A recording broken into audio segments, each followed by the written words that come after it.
Hey, what is up, everybody? This is Mark, and today I get to introduce you to another design that we have coming out. And I know that I always say I'm excited about them, and I really am. But this one I'm really excited about. Check it out. I'm calling this our dinosaur with gait design. I know that's not too creative, but hey, don't get distracted by the dumb name because this is awesome. So this set comes just like you see it here. It comes with 5 dinosaurs, actually 6 because there's 2 versions of the T-Rex. And then it comes with 2 different trees, a couple big tufts of grass, and this really cool gate that might remind you of some movie you've seen before, I don't know. But this will be so much fun for the kids to play with. You can make this in several different sizes. It's 100% resizable, and all you have to do is edit one rectangle and then copy paste it to match the thickness of your materials. I made this one especially large, but the one in the design is made to just take 2 sheets of material, 2 sheets of 1/4-inch MDF. It's a lot of fun. Did I say that already? I did, but I'm gonna say it again. This is a lot of fun. Let's jump in and talk through the file, and I'll answer some questions I know some of you have. And then, of course, as always, message me if you need any help. But I'm super excited to see what you guys make with this one. Let's jump in.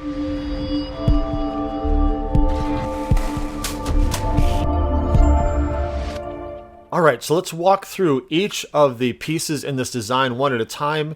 And I think you're going to find that this is very, very easy to use and a lot of fun. Did I say that already? It's a lot of fun. So let's start with the text I have here. I try to put these here to make sure that you know all of the most important things about each design. So let's just walk through these one at a time. Number 1, the black lines equal cut and the red lines equal score.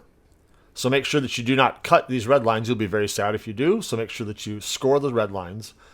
And then the slot size that we have in here is 0.2125. And that's referring to these slots right here in the base. And let me just pause right here and tell you this is going to be so easy. All you've got to do, measure your material with your calipers, and we don't have to worry about kerf or anything like that because in this case, we do not want these slots tight at all. We want a kid to be able to drop the dinosaur in there and move it around and not worry about it being too tight. So all I would do is measure your material with your calipers and make the slot that size. So for example, you would select this slot right here. You would type in the height that you need for your materials, and that's it, and then copy paste and replace these other ones. It will take you, if it takes you more than a minute, you're doing it really slow. It's really, really easy to do. And I'll just mention it because I'm here. I've included a 6 slotted base, and there's also a 4 slotted base down here. You can make as many slots as you'd like. It doesn't matter. But I find that the 6 is actually fun. It leaves a lot of space for the kid to move things around as they're playing with it. And then also things aren't crowded when they're storing them when they're done playing with it.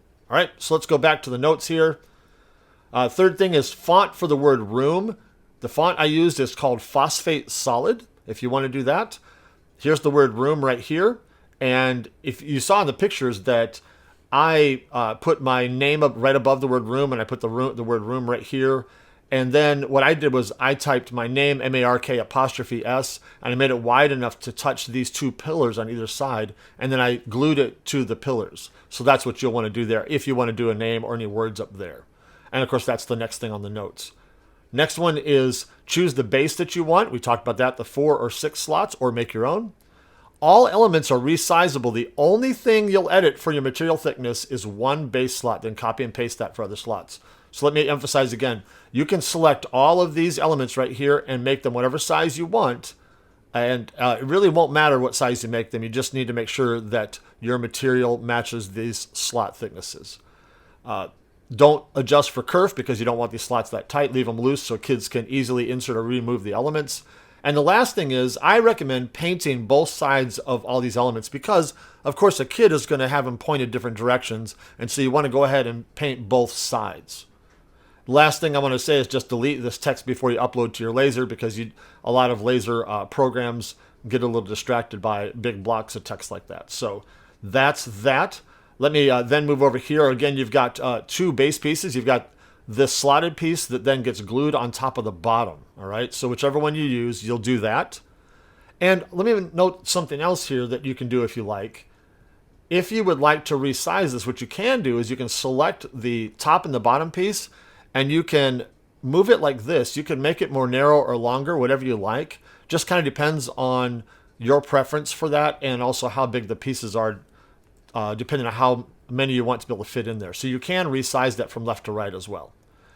Right over here is the last T-Rex version. This is the one with his mouth closed, and it didn't quite fit over here on the 11 by 19 workspace, so he's over here. In fact, let me mention that real quick.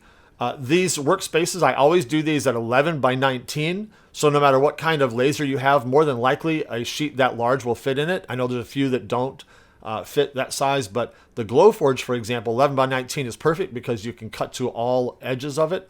And this is an 11 by 19 space, as is this, so you can cut every single piece at this size on two 11 by 19 sheets. Last piece over here, here's all 6 of the dinosaurs again without tabs on the bottom. So if you want to take these and make them huge and hang them on a wall, you can do that. If you want to put a kid's name on it, you can do that. Do anything you want to with these, because these will be a lot of fun as well. So I hope you guys have fun with this. It's really easy to make. Make sure you read through the text up there and then watch any other videos I have. But until then, have a great time. Let me know what you guys make with these, and hit me up if you have any questions.